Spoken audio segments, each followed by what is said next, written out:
বন্ধুরা, আজকে আমরা জানবো তপশিলি আদিবাসী এবং অন্যান্য পরম্পরাগত বন অধিবাসীদের বনাধিকারের স্বীকৃতি আইন, যেটি 2006 সালের 18 ডিসেম্বর ভারতীয় পার্লামেন্টে পাশ হয় এবং 2007-এর 31 ডিসেম্বর যার নিয়ম মাফিক ভারতীয় গেজেটে যেটা প্রকাশিত হয়, অর্থাৎ 31 ডিসেম্বর 2007 থেকে এই আইনটি গোটা ভারতবর্ষে লাগু আছে।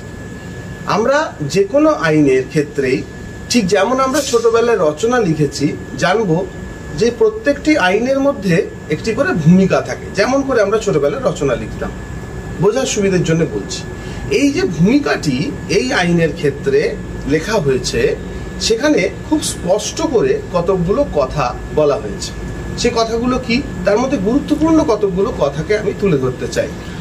এই কথাগুলো আমাদের মাথায় রাখা দরকার। এখানে বলা হচ্ছে যে বর্তমানে বন্যপ্রাণ এবং বাস্তুতন্ত্র সংরক্ষণ করা অত্যন্ত জরুরি।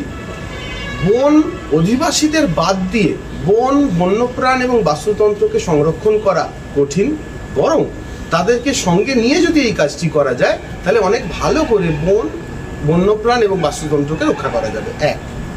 দ্বিতীয় কথা বলা হচ্ছে যে ভারতবর্ষে ব্রিটিশ কলোনিয়াল রুল এর সময় থেকেই, ব্রিটিশরা যখন শাসন করত তখন থেকেই বন অধিবাসীদের যে ন্যায্য জন্মগত অধিকার, সেগুলোকে কখনো স্বীকার করা হয়নি। তাদের উপর অত্যাচার এবং নিপীড়ন করা হয়েছে। এমনকি স্বাধীনতার পরেও স্বাধীন ভারতবর্ষেও বেশিরভাগ ক্ষেত্রেই বন অধিবাসীদের, আদিবাসীদের, যারা বন সংলগ্ন জীবনযাত্রায় অভ্যস্ত, তাদের অধিকার স্বীকার করা হয়নি। সেই অধিকারগুলিকে আজকে স্বীকার করে নেওয়ার জন্য এই আইনটি প্রবর্তন করা হচ্ছে। বলা হচ্ছে এই যে অধিকার স্বীকার না করা, এটি ঐতিহাসিক অন্যায়। এই ঐতিহাসিক অন্যায় যাতে আর না হয়, তাই এই নতুন আইনটি সারা দেশকে ভারতবর্ষের পার্লামেন্ট সমর্পণ করল। বন অধিকারের শিকার এটা নির্ভরশীল যেমন একটি ব্যক্তির ওপর, তেমন আরো বেশি করে নির্ভরশীল ওই ব্যক্তিটি যে গ্রামটিতে থাকেন, বন সংলগ্ন যে গ্রামটিতে থাকেন, সেই গ্রামটিও। ফলে বন অধিকার আইন অনুযায়ী গ্রাম কি, এটি খুব গুরুত্বপূর্ণ হয়ে ওঠে। এটি গুরুত্বপূর্ণ হয়ে ওঠার আরো অনেকগুলি কারণ হচ্ছে, ভারতবর্ষেই এবং বিভিন্ন আলাদা আলাদা রাজ্যের কিছু নিজস্ব আইন থাকে, কেন্দ্রীয় কিছু আইন থাকে। এই একাধিক আইনে গ্রামের সংজ্ঞা আলাদা আলাদা রকম বলা আছে। বন অধিকার আইন অনুযায়ী গ্রাম কি, এটা আমরা কিভাবে বুঝবো? এটা বুঝবো বন অধিকার আইনের মধ্যে বলে দেওয়া যে 4টি সংজ্ঞা রয়েছে গ্রাম কি, তার মধ্যে থেকে। এর মধ্যে একটি সংজ্ঞা বলছে, যাকে মানুষ গ্রাম বলে চেনেন তাই একটি গ্রাম। অর্থাৎ পারম্পরিকভাবে যে এলাকাটিতে যতগুলি বাড়ি থাকুক না কেন, তাকে যদি স্থানীয় মানুষ গ্রাম বলে চেনেন, তাহলে সেটি একটি গ্রাম। 2 নম্বর ধারায় আপনারা এটা খুঁজে পাবেন। এছাড়া আরো 3টি সংজ্ঞা রয়েছে। বলা হয়েছে যে পেশা আইন যেখানে লাগু আছে, সেখানে গ্রামের ডেফিনিশন এই, যেখানে পঞ্চায়েত আইন লাগু আছে সেখানে গ্রামের ডেফিনিশন এই। এইভাবে 4টে মোট সংজ্ঞা দেওয়া আছে। কিন্তু কোনোভাবেই এই সংজ্ঞাটিকে নস্যাৎ করা যাচ্ছে না যে এলাকাটিকে মানুষ গ্রাম বলে চিহ্নিত করছেন, সেটি একটি গ্রাম। আরো গুরুত্বপূর্ণভাবে, যদি সেটি আদিবাসী গ্রাম হয়, ধরা যাক যদি সেটা সাঁওতাল গ্রাম হয়, তাহলে সেখানে যদি পঞ্চভদ্র ব্যবস্থা লাগু থাকে, অথবা সেটি যদি একটি ভূমিজ গ্রাম হয়, সেখানে যদি রাজা লায়া ব্যবস্থা লাগু থাকে, অথবা সেটা যদি একটু মুন্ডা গ্রাম হয়, যেখানে মাংকি মুন্ডা ব্যবস্থা লাগু আছে, তাহলে তার যে চৌহদ্দি, সেটিকে আমরা একটি গ্রাম বলে ধরে নেব এবং একে নস্যাৎ করা যাবে না। যদিও অন্যান্য যে ডেফিনিশন আছে সেইগুলি বলবৎ থাকবে, তার পাশাপাশি এই ডেফিনিশনটাও বলবৎ থাকবে। এবং এই ডেফিনিশন অনুযায়ী আমরা পরবর্তী আলোচনাগুলোতে আসবো কিভাবে মিনিস্ট্রি অফ ট্রাইবাল অ্যাফেয়ার্স নির্দিষ্ট করে বলেছেন কোথায় গ্রাম সভা এবং বন অধিকার সমিতি গঠিত হবে। তাহলে এবার আসি, গ্রাম সভা কি?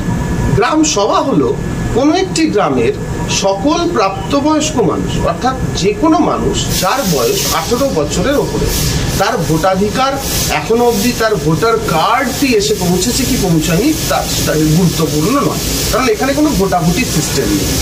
যে কোনো প্রাপ্তবয়স্ক মানুষ তার সকল প্রাপ্তবয়স্ক মানুষের কোনো একটি গ্রামের অধিবাসীদের যে সভা, অর্থাৎ সকলে একসঙ্গে বসলেন, কোনো একটা বিষয় নিয়ে আলোচনা করলেন, এই সভাটিকেই বলা হচ্ছে গ্রাম সভা। গ্রাম সভা কোনো সংগঠন নয়, গ্রামের সকলে মিলে বসা, সকলে মিলে আলোচনা করা, কোনো বিষয়কে সিদ্ধান্ত নেওয়া, এটিই হলো গ্রাম সভা। এরপর একটা প্রশ্ন আসে, বন অধিকার সমিতি কি বা FRC কি? FRC তার একটি সাংগঠনিক ধাঁচা আছে।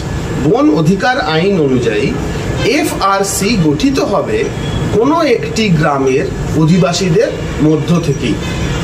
অনধিক 10 থেকে 15 জন নিয়ে তৈরি হবে FRC। নির্দিষ্টভাবে বলা হয়েছে যে FRC এর মধ্যে 10 থেকে 15 জনের মধ্যে 1/3 মহিলা থাকতেই হবে। আমরা আন্দোলনের জন্য, আন্দোলনের অভিজ্ঞতার জায়গা থেকে বলি 50% কিংবা তার বেশি মহিলা রাখুন। অর্থাৎ যদি FRC-তে 15 জন মোট সদস্য থাকেন, তাহলে তার মধ্যে অন্ততপক্ষে 7 থেকে 8 জন মহিলা সদস্য রাখুন। FRC-র 3টি পদাধিকার আমরা তৈরি করি। FRC-র 2টি পদাধিকারের কথা বন অধিকার শিকার আইন 2006-এ বলা হয়েছে, যার মধ্যে একটি হলো সম্পাদক আর একটি হলো সভাপতি। এই সম্পাদক এবং সভাপতি নির্বাচিত হবে এই 10 অথবা 15 জনের যে FRC কমিটি তৈরি হলো তাদের মধ্য থেকে। আমরা সুবিধের জন্য আরো একটি পদ তৈরি করতে বলি, সেটা হচ্ছে কোষাধ্যক্ষ। আপনারা চাইলে কোষাধ্যক্ষের পদ তৈরি করতেও পারেন, নাও করতে পারেন, কিন্তু ওই 10 থেকে 15 জনের বন অধিকার সমিতি যা তৈরি হলো তার মধ্যে থেকেই একজন সম্পাদক এবং একজন সভাপতিকে নির্দিষ্ট করতে হবে। এবং এখানেও 33% মহিলা থাকতেই হবে। দুজনের মধ্যে 33% মানে অন্তত একজনকে মহিলা হতেই হবে। এটা মনে রাখবেন, শুধুমাত্র আইনের যুক্তিজালের কারণে নয়, গুরুত্বপূর্ণভাবে মহিলারাই সব থেকে বেশি বনে যান, সব থেকে বেশি অরণ্যের কথা শোনেন, তারাই নন টিম্বার ফরেস্ট প্রডিউস বা অকাষ্ঠল বনজ সম্পদ তাকে ব্যবহার করেন এবং গরু চড়াতে যান, ফল মূল পাতা সংগ্রহ করেন, ঔষধি উদ্ভিদ সংগ্রহ করেন মূলত মহিলারাই। ফলে তাদের জীবন জীবিকা এবং দিনের একটি বড় সময় কাটে জঙ্গলে। তাই জঙ্গলকে রক্ষা করবার, তাকে ব্যবস্থাপনা করবার এবং তাকে ব্যবহার করবার জন্য মহিলারাই সব থেকে ভালো নেতৃত্বদায়ী অংশ আকারে উঠে আসতে আমরা দেখেছি বিভিন্ন আন্দোলনের ক্ষেত্রে। তাই আমরা বলি যত বেশি সম্ভব মহিলাদের FRC-তে রাখুন, বন অধিকার সমিতিতে রাখুন এবং তাদেরকে পদে রাখুন, এবং শুধু কাগজে কলমে নয়, বাস্তবেই মহিলাদের দ্বারা গ্রামসভা পরিচালনা করুন। গ্রামসভা কেবল একটি অধিকার নয়। আমরা অনেক সময় বলি যে গ্রামসভার অধিকার চাই, বা আইনটির মধ্যেও আছে অধিকার স্বীকার করা হচ্ছে। আসলে গ্রামসভা অধিকারের পাশাপাশি ক্ষমতাও। গ্রামসভা ক্ষমতা কিভাবে ক্ষমতার কথা বলে? বন অধিকার শিকার আইনের 5 নম্বর ধারার ক, খ, গ, ঘ এই 4টি জায়গাতেই গ্রামসভার ক্ষমতার কথা বলা হচ্ছে। একেবারে ক্ষমতা শব্দটিকে ব্যবহার করা হয়েছে। এম্পাওয়ার্ড টু ইংরেজি এই শব্দটি ব্যবহার করা হয়েছে কি করতে? 3টে কাজ: রক্ষা করা, ব্যবহার করা এবং ব্যবস্থাপনা করা। এই 3টি কাজ করতে তাকে এম্পাওয়ার করা হয়েছে বা ক্ষমতায়ন করা হয়েছে। যদি গ্রামসভা কোনো সিদ্ধান্ত নিয়ে থাকে তবে সেই সিদ্ধান্তকে বাস্তবায়িত করতে, এটা ধারা 5-এর ঘ বলছে, যদি বাস্তবায়িত করতে এবং এমন যে কোনো কাজ যা গ্রাম সংলগ্ন বনাঞ্চলে বা সমষ্টিগত বনাঞ্চলের বন, বন্যপ্রাণ এবং জীববৈচিত্র্যকে নষ্ট করে, তাকে থামাতে, আটকাতে স্টপ শব্দটিকে ব্যবহার করা হয়েছে, অর্থাৎ আটক করতে। এম্পাওয়ার করা হয়েছে বন্ধ করতে কি বন্ধ করতে? গ্রাম সংলগ্ন যে অরণ্য তার বন, বন্যপ্রাণ এবং বায়োডাইভার্সিটিকে ধ্বংস করছে, ক্ষতি করছে এমন যে কোনো কাজকে বন্ধ করতে তারা এম্পাওয়ার্ড। 5 খ বলছে যে গ্রাম সংলগ্ন যে সমষ্টিগত বনাঞ্চল তার মধ্যে উপস্থিত যে জলস্রোত, জলধারা তাকে রক্ষা করতে এবং ব্যবহার করতেও ব্যবস্থাপনা করতে তারা এম্পাওয়ার্ড। অর্থাৎ এখানে একটা এম্পাওয়ারমেন্টের বিষয় আছে। নির্দিষ্টভাবে আমি এখানে একটা উদাহরণ দিতে চাই। আপনারা জানেন অযোধ্যা পাহাড়ে যে চলমান আন্দোলন, সেই চলমান আন্দোলনে যখন সরকারি অফিসাররা গাড়ি গাড়ি পুলিশ নিয়ে জঙ্গলের ভেতরে ঢুকতে চেয়েছে গাছ কাটবার জন্য, স্থানীয় গ্রাম সভারা তাদের বাধা দিয়েছে। শুধু তাই নয়, তারা চিঠি লিখে বাধা দিয়েছে যে আমরা বনভূমিকে পেট্রোল করছি, অর্থাৎ বনভূমিকে পাহারা দিচ্ছি ধারা 5 ক, খ, গ, ঘ অনুযায়ী, এবং যদি এই সময় কেউ জঙ্গল কাটতে অথবা ঠুরগা নদীকে ক্ষতিগ্রস্ত করতে আসে তাহলে আইন অনুযায়ী আমরা ক্ষমতায়ন আমাদের হয়েছে যে আমরা তাকে আটকাতে পারি। একেবারে ডিএম, ডিএফও সকলকে চিঠি দিয়ে তারা বনভূমিকে রক্ষা করেছেন। এইটি একটি বাস্তব উদাহরণ দিয়ে আমি এই ক্ষমতার জায়গাটা আপনাদের সামনে তুলে দিলাম। এতক্ষণ অবধি যে আলোচনা হলো, কয়েকটা জিনিস আমরা আলোচনা করেছি। বন অধিকার আইন কি, আমরা আলোচনা করেছি গ্রাম কি, গ্রাম সভা কি, বন অধিকার সমিতি বা FRC কি, আমরা আলোচনা করেছি অধিকার এবং ক্ষমতা কি। চলে আসুন এবার আমরা আলোচনা করি যে একটি বন অধিকার সমিতি আপনি তৈরি করবেন কিভাবে। যদি আপনি কোনো বন সংলগ্ন গ্রামের অধিবাসী হন তাহলে আপনারা নিশ্চয়ই জানেন যে FPC বা বন সুরক্ষা কমিটি বলে একটা ব্যাপার আপনাদের ওখানে চলে, যেটির বাস্তব নাম হচ্ছে JFMC বা জয়েন্ট ফরেস্ট ম্যানেজমেন্ট কমিটি।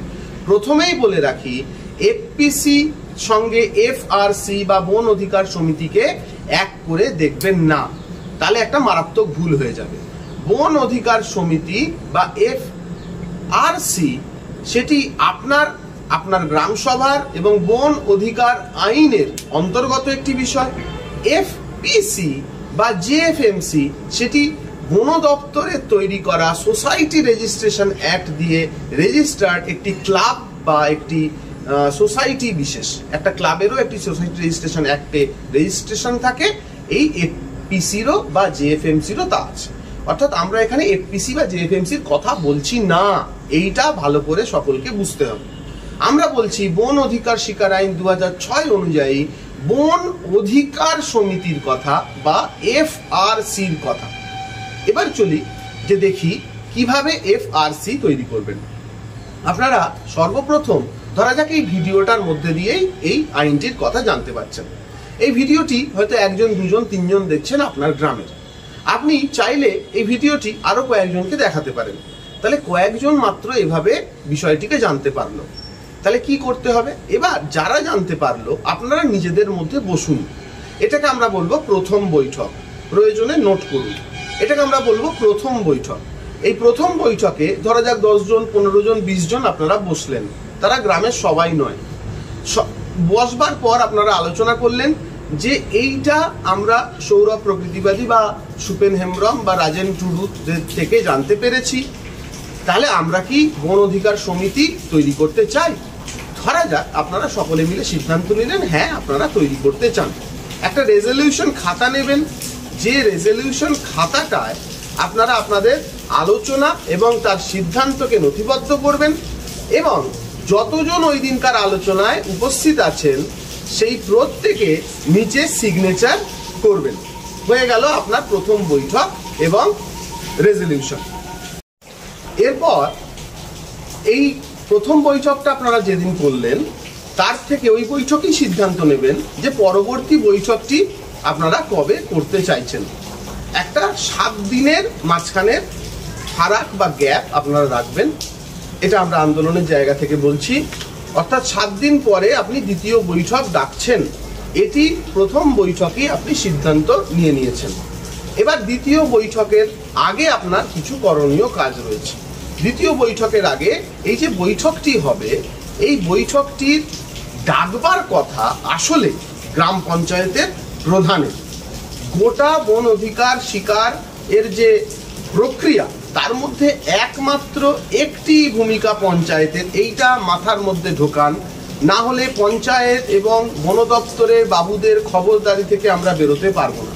বন দপ্তরের বাবুদের কোনো ভূমিকাই নেই, পঞ্চায়েতের বাবুদের একটি মাত্র ভূমিকা আছে, প্রথম বৈঠকটি ডাকা, বন অধিকার সমিতি এই বৈঠকটি ডাকা, যেটা আমরা এবার ডাকতে চলেছি। তাহলে আমরা কি করব? প্রথম বৈঠকটি করে নিয়েছি।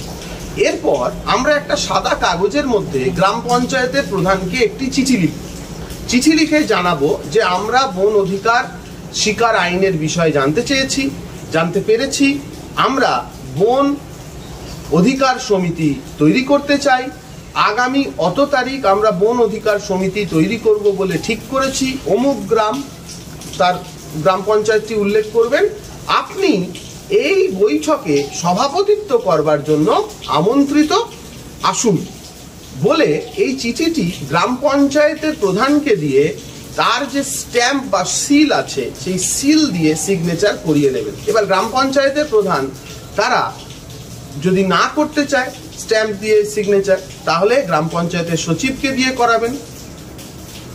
এই অবধি করানো হয়ে গেল। এরপর আমরা গ্রামের বিভিন্ন জায়গায় এই একই কথা গ্রাম পঞ্চায়েতের প্রধানকে দিয়ে আমরা যে সিগনেচারটা করালাম এইটি জেরক্স করে আমরা গ্রামের বিভিন্ন জায়গায় চিঠিয়ে দেব।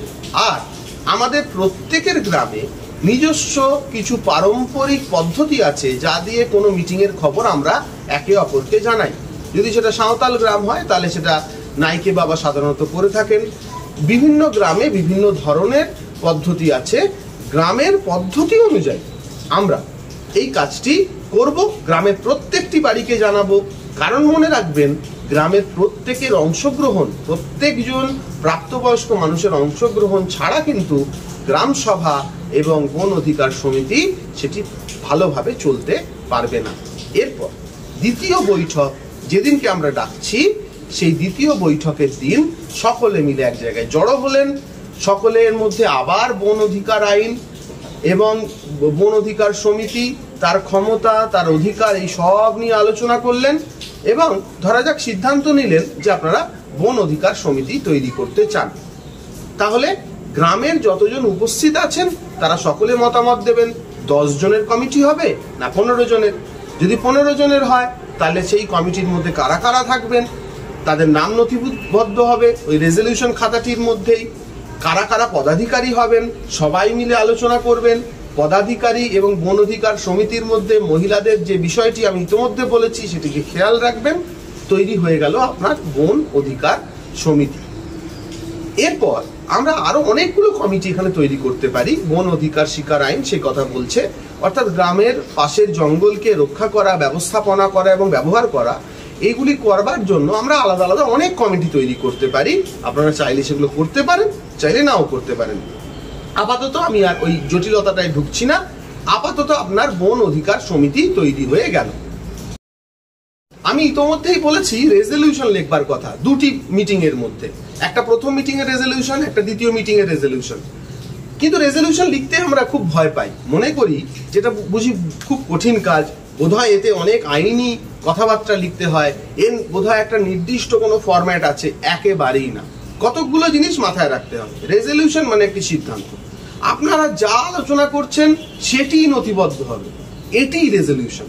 রেজলিউশন মানে তার কোনো বিশেষ কোনো ফরম্যাট বা ছক নেই, খালি কতকগুলো জায়গা একটু মনে করে সেখানে লিখে দিতে হবে। কি, এটা যে কোনো চিঠির ক্ষেত্রে আমরা লিখি যে বৈঠকটি কোথায় হচ্ছে, অর্থাৎ আপনার গ্রামের নাম, গ্রামের কোন জায়গায় হচ্ছে, যে অমুক নিমতলায় হচ্ছে, অমুক মাঝি থানে হচ্ছে, যে কোনো জায়গায় হচ্ছে সেই জায়গাটার নাম, অর্থাৎ অমুক গ্রামের অমুক জায়গায় কত তারিখে হচ্ছে, অমুক তারিখে বৈঠকটি আয়োজিত হচ্ছে, কতজন উপস্থিত আছেন, অর্থাৎ গ্রামের মোট প্রাপ্তবয়স্ক এতজন। এটা আপনারা কোথা থেকে পাবেন? আপনাদের গ্রামের যে ইলেকটোরাল রোল আছে, অর্থাৎ ভোটার তালিকা, এটা গ্রামের কারো না কারো কাছে ঠিক পেয়ে যাবেন। যদি না পান তাহলে আপনার গ্রামের যে পঞ্চায়েত সদস্য আছে তার থেকে নিয়ে নেবেন। সেখানে দেখবেন মোট কতজন আপনার ইলেকটোরাল রোল অনুযায়ী প্রাপ্তবয়স্ক বা ভোটাধিকার আছে।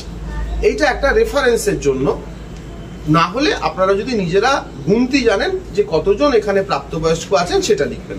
অর্থাৎ মোট প্রাপ্তবয়স্কদের সংখ্যা আমরা এখানে লিখব, তার পাশে কি লিখবো, তার পাশে লিখবো আজকের বৈঠকে কতজন উপস্থিত আছেন। কারণ সবাই কি উপস্থিত থাকতে পারবেন এমনটা নয়, কেউ কাজে গেছেন, কারোর শরীর খারাপ, ফলে সকলে আমরা উপস্থিত হতে পারবো না, তাই কতজন উপস্থিত আছেন। আর কি লিখবেন, কতজন পুরুষ আছেন তাদের মধ্যে, কতজন মহিলা আছেন। কারণ বন অধিকার শিকার আইনে মহিলাদের গুরুত্বপূর্ণ জায়গা দেওয়া হয়েছে যাতে তারা সিদ্ধান্ত গ্রহণ প্রক্রিয়ায় অংশ নিতে পারেন, এবং এটিই কাম্য।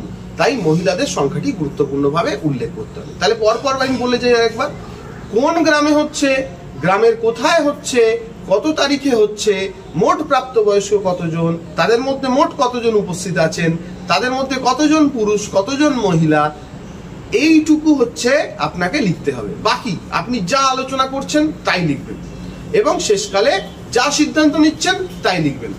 নিজের ভাষায় লিখবেন, ইংরেজি, বাংলা, হিন্দিতে লিখতে হবে এমন কোনো ব্যাপার নেই, বরং নিজের কথ্য ভাষায় লিখবেন।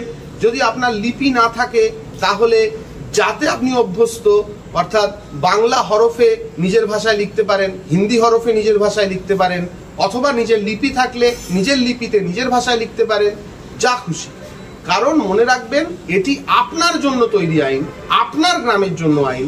আপনাকে কেউ পড়াশোনা করে ডিগ্রি অর্জন করে আসতে হবে তবে আপনার বন অধিকার শিকার হবে, তবে আপনি রেজলিউশন লিখবেন এমনটা নয়।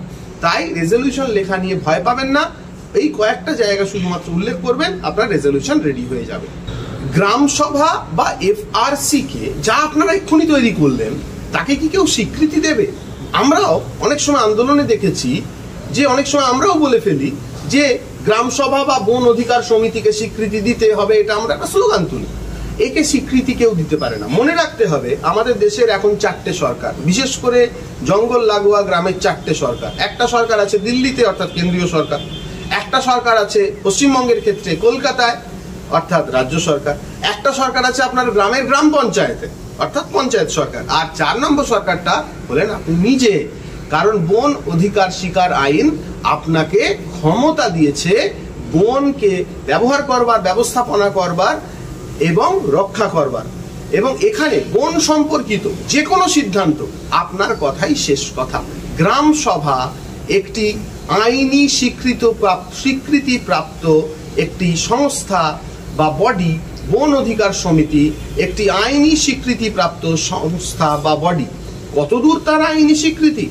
এখানে 4 নম্বর চ্যাপ্টার বন অধিকার শিকার আইনের মধ্যে বলা হচ্ছে যে গ্রাম সভার প্রত্যেকজন সদস্য, বন অধিকার সমিতির প্রত্যেকজন সদস্য যদি গ্রাম সভায় নেওয়া কোনো রেজলিউশন অনুযায়ী কোনো কাজ করতে যান, সেই কর্মরত অবস্থায় তারা প্রত্যেকে পাবলিক সার্ভেন্ট আকারে ট্রিটেড হবেন।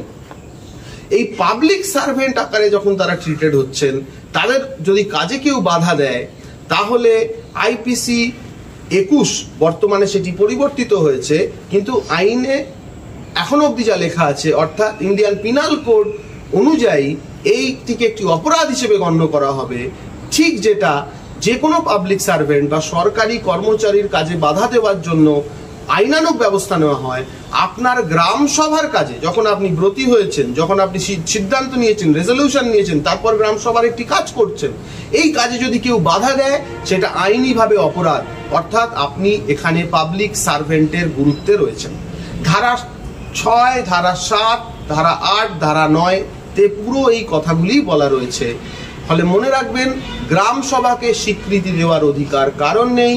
গ্রাম সভা স্বীকৃত হয়ে গেছে 2006 সালের 13ই ডিসেম্বর এবং লাগু হয়ে গেছে 18ই ডিসেম্বর এবং লাগু হয়ে গেছে 31শে ডিসেম্বর 2007। এখানে স্বীকৃতি দেওয়ার কিছু নেই। কাজের সুবিধের জন্য, আপনাদেরকে সাহায্য করবার জন্য দায়িত্ব দেওয়া হয়েছে পঞ্চায়েতের সচিবকে, দায়িত্ব দেওয়া হয়েছে SDO লেভেল কমিটিকে, অর্থাৎ SDLC কে, যার প্রধান হচ্ছেন SDO, দায়িত্ব দেওয়া হয়েছে জেলা স্তরীয় কমিটিকে, যার প্রধান হচ্ছেন DM। এদেরকে দায়িত্ব দেওয়া হয়েছে আপনাদেরকে সাহায্য করবার জন্য। আপনার যে কোনো সাহায্য, আপনার গ্রাম সভার কাজ পরিচালনা করবার জন্য যে কোনো সাহায্য এরা করতে বাধ্য, এটা মনে রাখবেন। এরা আপনাদেরকে স্বীকৃতি দেওয়ার কেউ নন, বরং তারা আপনার নেওয়া সিদ্ধান্ত যাতে সঠিকভাবে লাগু করা যায় এই কাজে আপনাকে সাহায্য করতে বাধ্য আইন অনুযায়ী, ফলে আপনাকে কেউ স্বীকৃতি দিচ্ছে না। আপনাকে স্বীকৃতি 2006 সালে এই আইনটি ইতিমধ্যেই দিয়ে দিয়েছে। পাট্টা, এটা নিয়ে আমরা খুব চিন্তিত থাকি। বন অধিকারের পাট্টা আলাদা হয়, সাধারণ রায়তি জমির উপর পাট্টা আলাদা হয়। বন অধিকারের যে পাট্টা সেটা আসে বন অধিকার শিকার আইনের মধ্যে দিয়ে। এই পাট্টা কে দেবে? এই পাট্টা কি এসডিও দেয়? এই পাট্টা কি ডিএম দেয়? না, একেবারেই ভুল। বন অধিকার সমিতি বা এফআরসি গোটা গ্রাম এবং তার জঙ্গল এর থেকে কোন মানুষের জমি কোথায় আছে এটি সার্ভে করবে, জরিপ করবে। কে করবে? বন অধিকার সমিতি, অর্থাৎ আপনার গ্রামেরই লোক। তারা সার্ভে করবে, তারা জরিপ করবে, তারা মাপ করবে, সকলকে নিয়ে, গ্রামের সকলকে নিয়ে তারা এই কাজটি করবে। এই কাজটিতেও এসডিও লেভেলের যে অফিসাররা আছে তাদের সাহায্য করবার কথা, উপস্থিত থাকবার কথা, কিন্তু তারা কখনোই এখানে উপস্থিত থাকতে চায় না। আমরা তাদেরকে চিঠি দিয়ে বলবো, যখন আমরা জরিপ করছি যে আমাদের জঙ্গলের মোট আয়তন কত, প্রত্যেকজন মানুষের দখলে মোট কতখানি করে বনভূমি আছে, সেই যখন জরিপ করছি তখন তাদেরকে উপস্থিত থাকতে বলবো। এই জরিপ করবার জন্য যে আমিন, সেটাও সরকারি খরচে প্রোভাইড করবার কথা তারা করে না। এটা আমাদেরকে নিজেদেরকেই করে নিতে হবে, এরকমই ধরে রাখুন। তো এই পুরো যে জরিপের কাজ, কার কতটা জমি দখলে আছে, সমষ্টিগত বনাঞ্চল অর্থাৎ গ্রামের যে পুরো অঞ্চল সেটা কত বড়, গ্রামের মধ্যে যে জাহের থান আছে যেটা সমষ্টিগতভাবে ব্যবহৃত হয় তার মোট এলাকা কত, গ্রামের মধ্যে যদি কোনো খেলার মাঠ থাকে, কোনো স্কুল বাড়ি থাকে, যদি কোনো ক্লাব থাকে, যা কিছু থাকুক না কেন সেগুলোকে সব জরিপ করবে কে? বন অধিকার সমিতি। তাহলে ব্যক্তিগত জমি জরিপ হবে, যে সমষ্টিগত যে জায়গাগুলো জাহের থান, খেলার মাঠ, শ্মশান ইত্যাদিগুলোকে জরিপ করা হবে, আর গোটা জঙ্গলটাকে জরিপ করা হবে। তাহলে তিনটে জিনিস হলো। এই তিনটে জিনিস জরিপ করবার পর তিনটে ফর্ম আপনারা এসডিও থেকে আগেই নিয়ে আসবেন, সেগুলোকে পূর্ণ করবেন। এই ফর্মটি হলো ক খ গ ফর্ম। এসডিওতে গিয়ে আপনি এই ক খ গ ফর্ম নিয়ে আসবেন এবং সেগুলোকে পূরণ করবেন। এগুলিকে পূরণ করা এমন কোনো কঠিন বিষয় নয়। আমরা পরের ভিডিওতে এটা ডিটেলে বলবো যে পাট্টার জন্য আবেদন করবার জন্য আপনার ফর্মগুলোকে কিভাবে ফিল আপ করবো। কিন্তু এই যে ফর্মগুলো ফিল আপ হলো, এগুলো দেবেন কার কাছে, জমা কার কাছে দেবেন? এগুলি এফআরসি এবং বন অধিকার আইন অনুযায়ী তৈরি যে এফআরসি, সে গ্রাম সভার কাছে রাখবে, গ্রাম সভা অ্যাপ্রুভ করবে।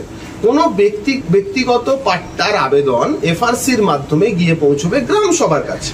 সমষ্টিগত পাট্টার আবেদন ফর্ম খ অনুযায়ী সেটা গ্রাম সভার কাছে পৌঁছবে এফআরসির মাধ্যমে, এবং ফর্ম গ অনুযায়ী যে সমষ্টিগত বন সম্পদ অধিকার ক্ষেত্রের যে পাট্টা সেটা গ্রাম সভা নিজে স্বতঃপ্রণোদিত হয়ে করবে। অর্থাৎ গ্রাম সভাই এখানে অথরিটি, আপনাকে অন্য কেউ পাট্টা দিচ্ছে না। তাহলে বাকিদের কাজ, গ্রাম সভা আপনার পাট্টাকে অ্যাপ্রুভ করবে, অ্যাপ্রুভ করে পাঠাবে এসডিএলসির কাছে, অর্থাৎ এসডিওর কাছে। তিনি চেয়ারম্যান এসডিএলসি। এসডিও কি করবে? সেটাকে দেখবে খুঁটিয়ে, যদি কোনো সমস্যা তার মনে হয় তাহলে সে আপনাকে সেটা জানাবে এবং আপনি সেটাকে আবার ঠিক করে ওনার কাছে জমা দেবেন। উনি কোনোভাবেই কোনো কিছু রিজেক্ট করতে পারে না। গোটা আইনটাকে রিজেকশন এই শব্দটি কোথাও নেই, রিজেকশন শব্দটি কোথাও নেই, এটা মনে রাখবেন।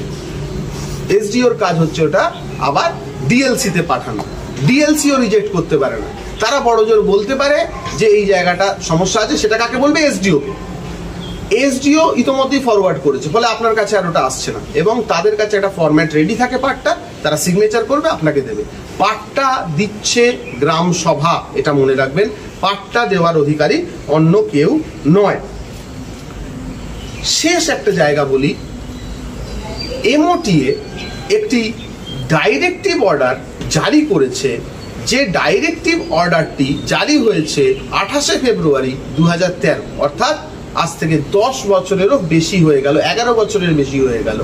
যে ডাইরেক্টিভ অর্ডারটা এমওটিএ মিনিস্ট্রি অফ ট্রাইবাল অ্যাফেয়ার্স দিয়েছিল চিফ মিনিস্টার মমতা ব্যানার্জিকে উদ্দেশ্য করে, এবং সেই ডাইরেক্টিভ অর্ডারে বলা হয়েছে যে ওয়েস্ট বেঙ্গল পঞ্চায়েত অ্যাক্ট 1973 এটি কোনোভাবেই বন অধিকার আইন 2006 এর ওপরে ঘাড়ে চেপে বসতে পারবে না। 1।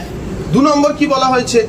বন অধিকার সমিতি তৈরি হতে হবে গ্রাম স্তরে বা টোলা স্তরে বা আতো স্তরে, এবং সেই এফআরসির মধ্যে থেকেই পদাধিকারীদেরকে নির্বাচন করতে হবে।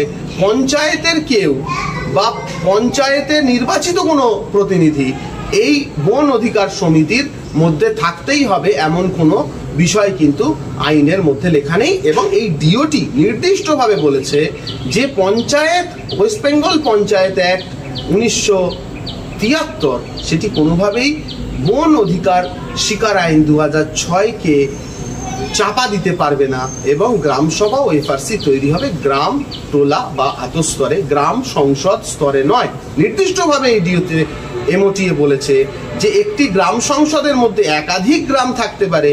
একটি গ্রাম সংসদ একটি ইলেকট্রাল ইউনিট, এই ইলেকট্রাল ইউনিট ধরে গ্রাম সভা বা বন অধিকার সমিতি তৈরি করা অন্যায্য, এটা যেন তারা না করে। এটি মিনিস্ট্রি অফ ট্রাইবাল অ্যাফেয়ার্সের একটি ডিও রয়েছে। আমরা পরবর্তী যে ভিডিওটা করব সেখানে কিভাবে ফর্ম ক, খ, গ ফিল আপ করবেন, পাট্টার জন্য আবেদন করবেন গ্রাম সভার কাছে, এই বিষয়ে আলোচনা করব। আজকে এই অবধি থাকলো। গ্রাম সভা তৈরি হোক, দ্রুত তৈরি হোক। গ্রাম সভা তৈরি করলে আমাদের অধিকার পাওয়া যায়, আরো গুরুত্বপূর্ণভাবে ক্ষমতা পাওয়া যায়, প্রকৃতিকে রক্ষা করা যায়, জীবন জীবিকাকে রক্ষা করা যায়, জলে স্বনির্ভর হওয়া যায়, পুষ্টিতে স্বনির্ভর হওয়া যায়, স্বাস্থ্যে স্বনির্ভর হওয়া যায়। এবং মহিলাদের নেতৃত্বে যদি এই ঘটনাটি ঘটে তাহলে সত্যি গ্রাম সভা এবং বন অধিকার সমিতি অনেক শক্তিশালী হবে। এই শক্তি আমাদের তৈরি করতে হবে, এই আশা রেখে আমাদের ভিডিওটা আজকে এখানে শেষ করব।